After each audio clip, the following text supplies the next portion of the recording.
और आज की सबसे बड़ी खबर उत्तरकाशी से, जहां पर रेस्क्यू ऑपरेशन लगातार जारी है और सभी को बाहर निकालने के लिए सुरक्षित वर्टिकल ड्रिलिंग का काम भी शुरू हो चुका है। 20 मीटर की ड्रिलिंग का काम हो भी चुका है, लेकिन मंजिल अभी बहुत दूर है। हमारे जो कर्मवीर हैं उनको बाहर निकालने के लिए प्लान बी पर काम तेजी के साथ हो रहा है। वो जो मलबा है उस पर अब वर्टिकल ड्रिलिंग के जरिए आगे से ऑपरेशन को बढ़ाया जा रहा है, लेकिन कितना ये चैलेंजिंग है, कितना चुनौतीपूर्ण है, वो आपको दिखाते इस रिपोर्ट के जरिए।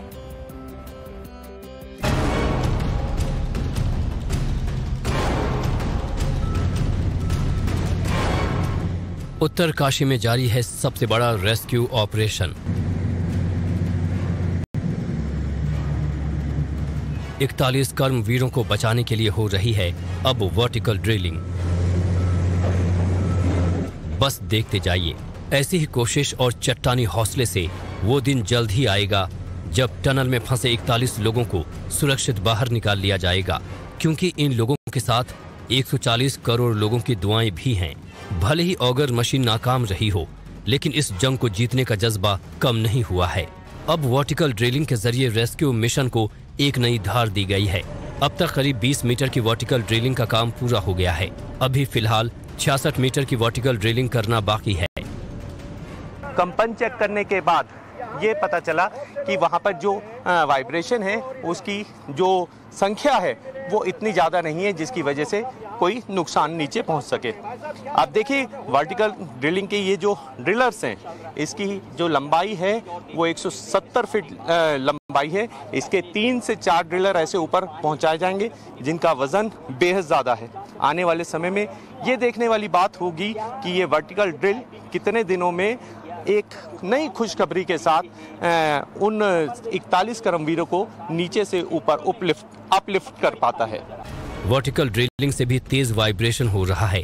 ऐसे में वाइब्रेशन के कारण खास सावधानी बरती जा रही है। रेस्क्यू ऑपरेशन के लिए सेना ने भी मोर्चा संभाल लिया है। टनल के अंदर मलबे के दाईं तरफ से सेना के द्वारा रिफ्ट प्लान तैयार किया जाएगा, जिसके द्वारा रिफ्ट लगाकर मलबा निकाला जाएगा। इस काम में 12 से 15 दिन लगेंगे, जिसके बाद मैनुअल ड्रिलिंग का काम भी शुरू किया जाएगा। जो ऑगर है उसको बाहर निकालने का, काट कर बाहर निकालने का काम जो है वो लगातार जारी है। वो बहुत जल्द खत्म होगा और उसके बाद शुरू की जाएगी मैनुअल ड्रिलिंग, जिसके लिए बाकायदा स्पेशलिस्ट यहाँ पर मौजूद हैं।